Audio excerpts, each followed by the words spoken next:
Good morning students. मैं Rajendra Prasad Surya world school के YouTube channel पर आपका हार्दिक अभिनंदन करता हूं।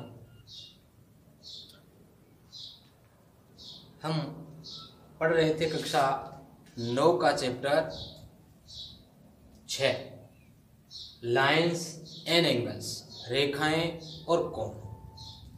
तो 6.1 की जो एक्सरसाइज थी वो हम पढ़ चुके हैं। इसके बाद आज हम एक दो थ्योरम्स हैं उन पे चर्चा करते हैं और उसके बाद हम एक्सरसाइज 6.2 में पढ़ेंगे। ठीक है, तो पहले हम चर्चा करते हैं कुछ थ्योरम्स पे। तो पहली थ्योरम आज हमने ली है, यदि एक तिर्यक रेखा दो समांतर रेखाओं को प्रतिच्छेद करे तो एकांतर अंतःकोणों का प्रत्येक युग्म बराबर होता है। देखिए यहाँ दो चीजें होती हैं, एक प्रमेय, एक थ्योरम, और एक होता है अभिग्रहित। अभिग्रहित क्या होते हैं? अभिग्रहित होते हैं एक तरीके से शाश्वत सत्य, जिनको सिद्ध करने की जरूरत नहीं होती, जिनको सिद्ध करने की आवश्यकता नहीं होती, वो अभिग्रहित कहलाते हैं। जैसे दो समांतर रेखाओं को कोई तिर्यक रेखा काटे तो बनने वाले संगत कोण बराबर होते हैं, ये एक अभिग्रहित है। संगत कोण बराबर होते हैं, ये एक अभिग्रहित है। इससे पहले एक थ्योरम हम सिद्ध कर चुके हैं, कौन सी? दो रेखाएं यदि प्रतिच्छेद करें तो जो कॉमन पॉइंट हुआ उस कॉमन पॉइंट पर 4 एंगल बनेंगे। तो आमने सामने के जो एंगल बने, जो कोण बने, उनको हमने नाम दिया था शीर्षाभिमुख कोण, और ये थ्योरम हम सिद्ध कर चुके हैं कि शीर्षाभिमुख कोण बराबर होते हैं। तो वो उस थ्योरम का भी यूज किया जा सकता है।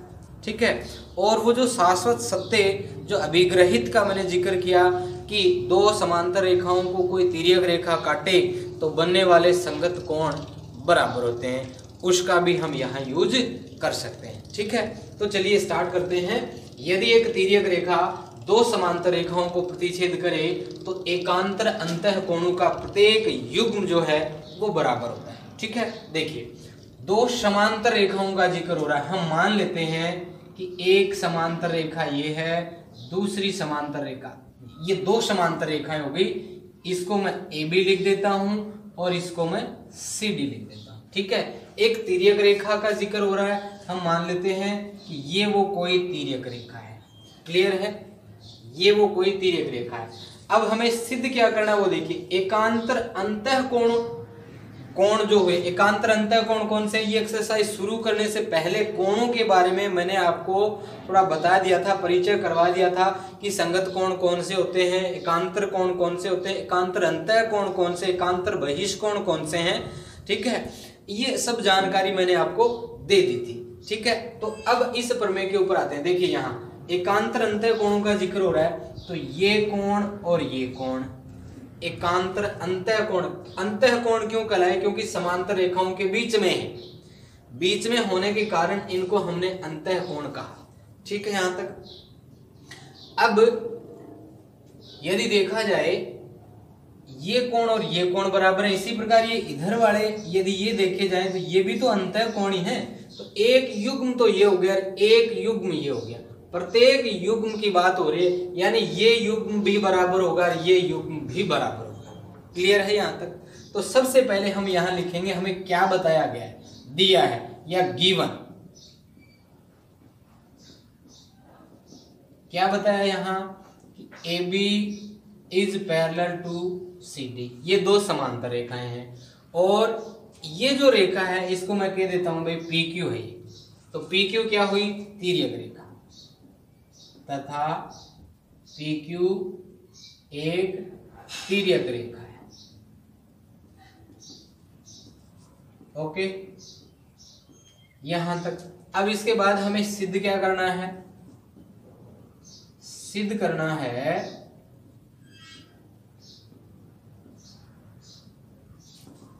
देखो, सुविधा के लिए हम क्या कर लेते हैं, यहां ये जो कोण बन रहे हैं ना, इनको सिंबल दे देते हैं। ठीक है, कैसे? ध्यान देंगे, यहां मैं लिख देता हूं 1 2 3 4। इसी प्रकार यहां मैं लिख देता हूं 5 6 7 8। ओके, अब एकांतर अंतःकोण कौन से हुए? 1 और 7। तो एक युग्म तो ये हो गया, एंगल 1 किसके बराबर है? एंगल 7 के। या फिर दूसरा युग्म कौन सा हुआ? 2 और 8। तो एंगल 2 ये किसके बराबर हो? 8 के।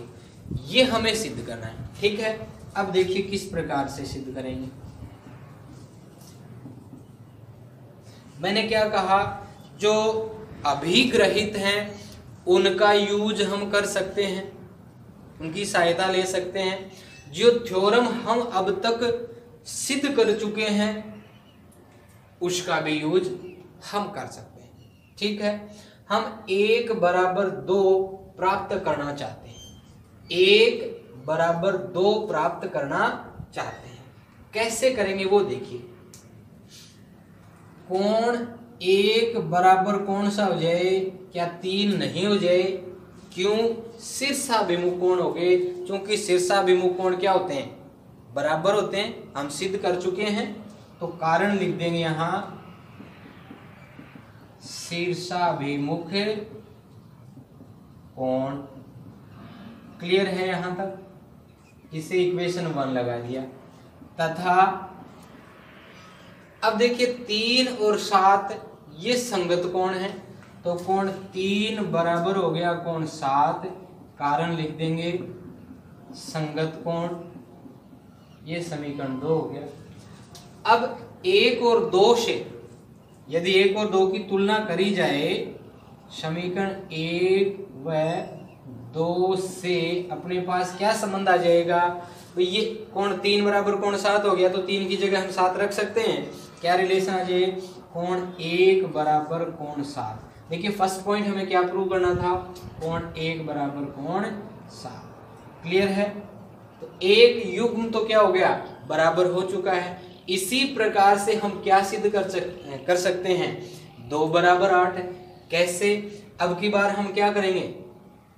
2 बराबर 4 शीर्षाभिमुख कोण, और 4 किसके बराबर है? 8 के। तो 4 की जगह 8 रखते ही 2 बराबर 8 आ जाएगा। ठीक है, या फिर हम एक प्रोसेस अप्लाई कर चुके हैं तो सीधा डायरेक्ट हम लिख देंगे कि इसी प्रकार हम सिद्ध कर सकते हैं।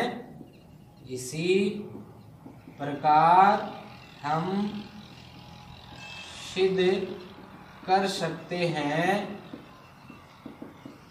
कि कोण 2 बराबर कोण 8। क्लियर है? समझ में आया होगा? थ्योरम थी, यदि एक तिर्यक रेखा 2 समांतर रेखाओं को प्रतिच्छेद करे तो एकांतर अंतःकोणों का प्रत्येक युग्म जो है वो बराबर होता है। ठीक है, ये थ्योरम थी, बिल्कुल आसान सी थ्योरम है। ठीक है, इसके बाद एक इसका अपोजिट की यदि बात करें, इसका इनवर्स, ठीक है, वो क्या हो जाएगा? उसमें क्या बताया जाएगा? यहां तो ये कह रहा है कि यदि एक तिर्यक रेखा 2 समांतर रेखाओं को प्रतिच्छेद करे, लेकिन उसमें क्या कहेगा कि कोई तिर्यक रेखा समांतर नहीं कहेगा।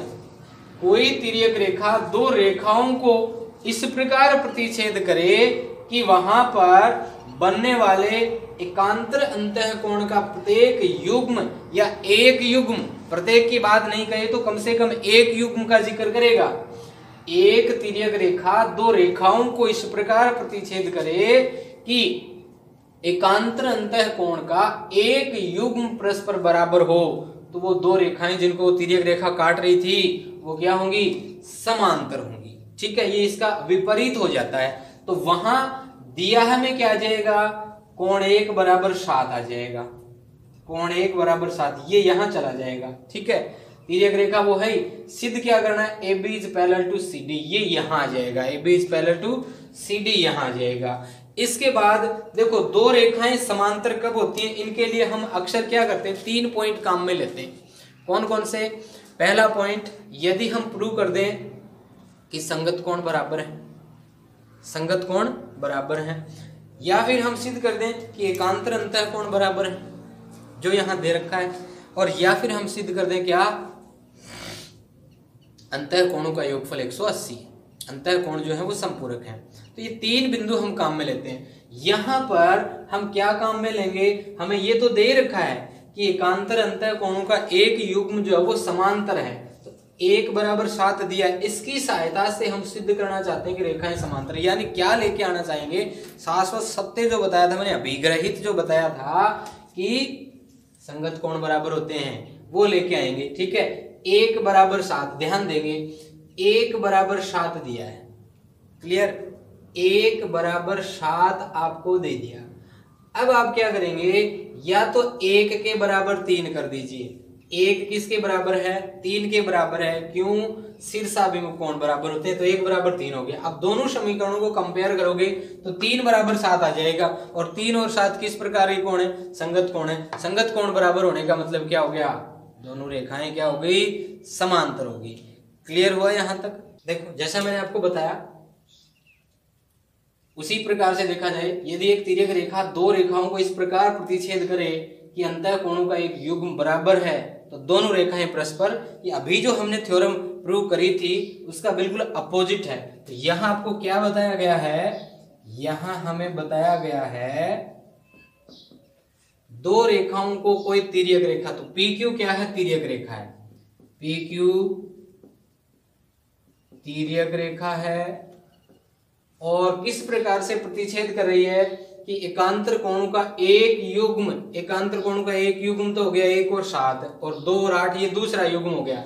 मान लीजिए एक युग्म आपको बताया गया, कोण 1 बराबर कोण 7 बताया गया, ये दिया गया। ठीक है, सिद्ध क्या करना है,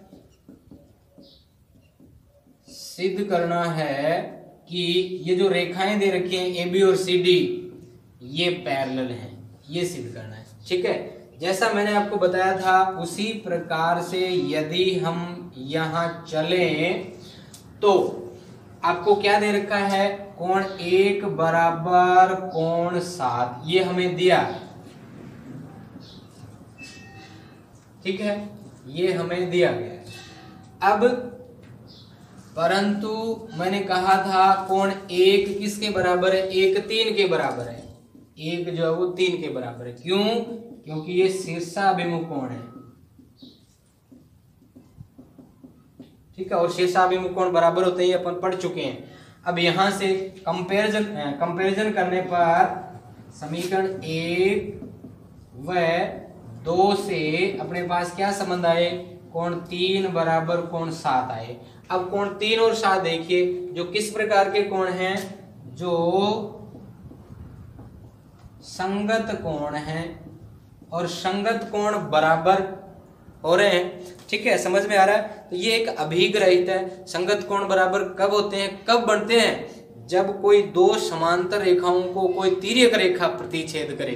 तो ये तिर्यक रेखा प्रतिच्छेद करिए इन दो रेखाओं को, यहाँ संगत कोण बराबर हो रहे हैं, इसका मतलब ये जो दो रेखाएं ये क्या होंगी, समांतर होंगी। अतः है आप क्या लिख देंगे, AB is parallel to CD, ये हमें सिद्ध करना था। ओके, अब इससे संबंधित जो थ्योरम्स हैं वो और क्या बन जाती हैं, थोड़ा ध्यान रखना। इसी प्रकार से क्या क्या बनेंगे देखिए, एक हो जाता है यदि एक तिर्यक रेखा दो समांतर रेखाओं को प्रतिच्छेद करे तो तिर्यक रेखा के एक ही ओर के अंतःकोणों का योग संपूरक होता है। यहीं पर देखिए बता दूं, जैसे ये समांतर रेखा है, ये तिर्यक रेखा प्रतिच्छेद करे तो तिर्यक रेखा के एक ही ओर के अंतःकोणों का योग संपूरक होता है। अंतःकोणों का योग 180 होता है, या एक ही ओर के अंतःकोण संपूरक होते हैं, यानी 1 + 8 बराबर 180, 2 + 7 बराबर 180, ये सिद्ध करना। ठीक है, कैसे सिद्ध करेंगे वो देखिए, हम 1 + 8 बराबर 180 लेके आना चाह रहे हैं, या फिर 2 + 7 बराबर 180 लेके आना चाह रहे हैं। कैसे लेके आएंगे वो देखिए, 1 और 2, CD एक स्ट्रेट लाइन है, CD एक स्ट्रेट लाइन है, तो 1 + 2 बराबर 180 होगा। लीनियर पेयर ऑफ एंगल के थ्रू, रेखिक कोण युग्म के थ्रू 1 + 2 बराबर 180 आ जाएगा। फिर 2 किसके बराबर है, 8 के, हम सिद्ध कर चुके हैं, एकांतर कोण है, एकांतर अंतःकोण है, सिद्ध कर चुके हैं, बराबर होते हैं, तो 2 बराबर 8 आ जाएगा। 2 की जगह हम क्या रख देंगे, 8 रख देंगे। पहला समीकरण क्या था, 1 + 2 बराबर 180। अब 2 किसके बराबर आ गया, 2 बराबर हो गया 8, तो 2 की जगह हम रख देंगे 8, यानी क्या रिजल्ट आ जाएगा, 1 + एंगल 8 बराबर कितना हो गया 180। मतलब कोई तिर्यक रेखा दो समांतर रेखाओं को प्रतिच्छेद करे तो तिर्यक रेखा के एक ही ओर के अंतःकोण समपूरक होते हैं, उनका योगफल 180 होता है। क्लियर है? इसी प्रकार से 2 + 7 का योगफल भी 180 होगा। ठीक है यहां तक। इसके अपोजिट की यदि बात करें, क्या कहा जाएगा, कोई तिर्यक रेखा दो रेखाओं को प्रतिच्छेद करे किस प्रकार से कि तिर्यक रेखा के एक ही ओर बनने वाले अंतःकोणों का योगफल कितना हो 180 हो तो रेखाएं समांतर होती हैं। ठीक है, यहां पर कैसे करेंगे, आपको दे रखा 1 + 8 बराबर 180, 1 + 8 बराबर 180 दिया है। क्लियर हो रहा है यहां तक? 1 + 8 बराबर 180, परंतु 1 + 2 बराबर भी 180 होगा। 1 + 2 बराबर भी 180 होगा। क्यों? रेखिक कोण युग्म से। अब दोनों समीकरणों को यदि अपन कंपेयर करते हैं तो ये 1 + 2 बराबर 180 है, वो 1 + 8 बराबर 180 है। क्लियर हो रहा है? तो दोनों समीकरणों के एक एक पक्ष बराबर हो गए 180 180। ठीक है, कोई भी दो समीकरण यदि इस प्रकार से हैं कि उनके एक एक पक्ष बराबर हों तो उनके दूसरे पक्ष भी क्या हो जाते हैं, बराबर हो जाते हैं। क्लियर? तो यहां पर क्या आ जाएगा, कोण 1 + कोण 2 बराबर 180 और दूसरा समीकरण कोण 1 + कोण 8 बराबर 180, यानी 180 बराबर हो रहा है। तो दूसरे पक्षों को देखा जाए, एक समीकरण में तो हुआ 1 + 2, दूसरे समीकरण में हुआ 1 + 8, तो दोनों पक्षों में अब क्या मिल रहा है, 1 1 मिल रहा है। तो 1 से 1 रिमूव हो जाएगा, अब क्या बच जाएगा, कोण 2 बराबर कोण 8 बच जाएगा। और कोण 2 बराबर कोण 8 है। कोण 2 और 8 किस प्रकार के हैं, एकांतर कोण है। एकांतर कोण बराबर होने का मतलब रेखाएं समांतर हैं, रेखाएं समांतर हैं। क्लियर? इसके बाद वे रेखाएं जो एक ही रेखा के परस्पर समांतर हों, ध्यान देंगे, वे रेखाएं, दो रेखाएं, ध्यान इस प्रकार से, एक ये रेखा है जो इस रेखा के समांतर है। देखिए ए बी किसके पैरेलल है, सी डी के। A B is parallel to C D. कोई अन्य रेखा है एक्स वाई, तो ये भी एक्स वाई भी किसके पैरेलल है, सी डी के ही। तो यहां ये बताया जा रहा है दो रेखाएं किसी एक ही रेखा के समांतर हो तो परस्पर वे आपस में भी समांतर होती हैं, यानी A B is parallel to X Y. ठीक है, इतनी सारी चीजें आप ध्यान रखेंगे। आज ये जो थ्योरम मैंने आपको बताई है ये आपको ध्यान रखनी है, क्योंकि इन्हीं की सहायता से आप रिलेटेड क्वेश्चंस को सॉल्व कर पाएंगे। ठीक है, उम्मीद है समझ में आ गया होगा। तो आज के वीडियो में हम यहीं तक पढ़ेंगे, इसके आगे की डिस्कस जो है वो अगले वीडियो में करेंगे। ठीक है, तो स्टूडेंट्स अपने वीडियो को लाइक और अपने दोस्तों में ज़्यादा से ज़्यादा शेयर कर देंगे तथा अपने चैनल को सब्सक्राइब जरूर कर लेंगे ताकि आगे आने वाले वीडियोज़ की नोटिफिकेशन आपको टाइम टू टाइम मिलता रहे। धन्यवाद।